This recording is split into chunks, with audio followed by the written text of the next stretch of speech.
A Greedy Man in a Hungry World. Why Almost Everything You Thought You Knew About Food is Wrong. Written and read by J. Rayner.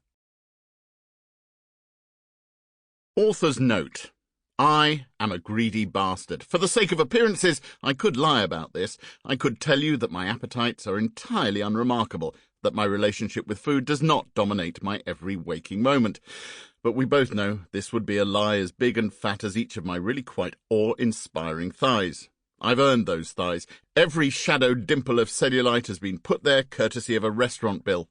If you're eating while listening to this audiobook, if perhaps you thought that a book about food culture in the 21st century would be the perfect companion to a meal taken alone, and the image of my over-engineered, middle-aged, lard-heavy thighs is now putting you off your food, then obviously I apologise. That said, I can't really empathise with you. Nothing puts me off my dinner. This is less a confession than a vital piece of background information. Otherwise, you might assume, as I lead you on a journey through the knotty complexities of how and what we eat now, that it was all merely some academic exercise on my part. It is nothing of the sort. It is motivated by lust and appetite. Even as I'm reading, I'm thinking about what I'll be having for dinner later on, at some restaurant with the word pig in the title. I like pig. I admire the way its skin crisps so perfectly, the way the fat melts, the way it takes a cure so enthusiastically, producing the very best of charcuterie, salamis spiked with fennel or green peppercorns, chorizo so heavy with paprika they stain your fingertips orange as you get the oily slices from cutting board to mouth.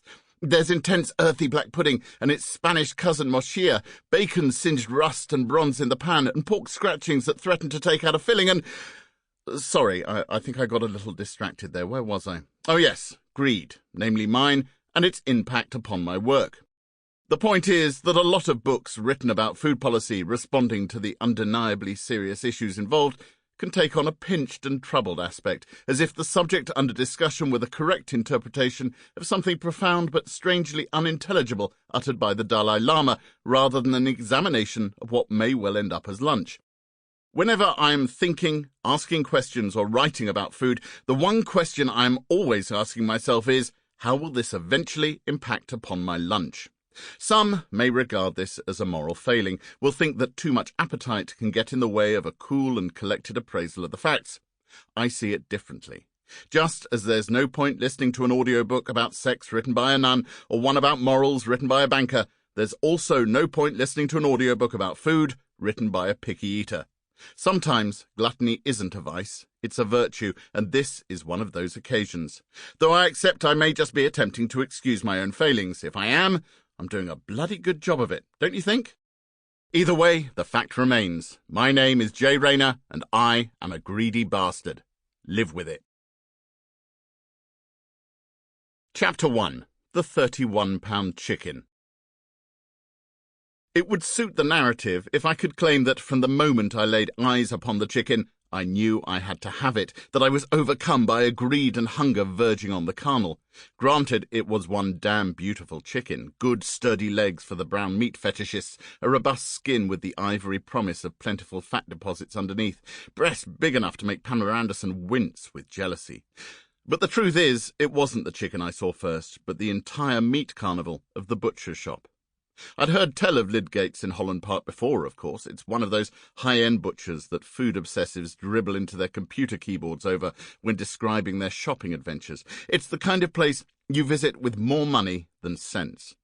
Lydgate's has been trading for 150 years, has remained in the same family throughout that time, and has won countless awards for what in cheaper parts of town would be called their ready meals, but here are called baked goods.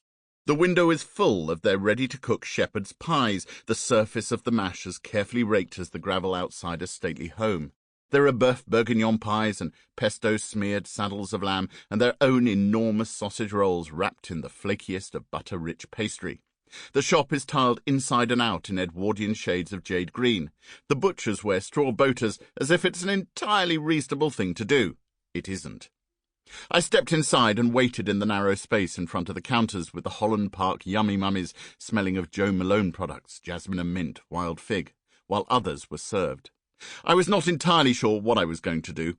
I like butcher shops, worked in one of them at weekends as a kid. I like the promise of all that meat, like to think about what it could become. I like to think about what pleasure it could give me. Sample complete. Ready to continue?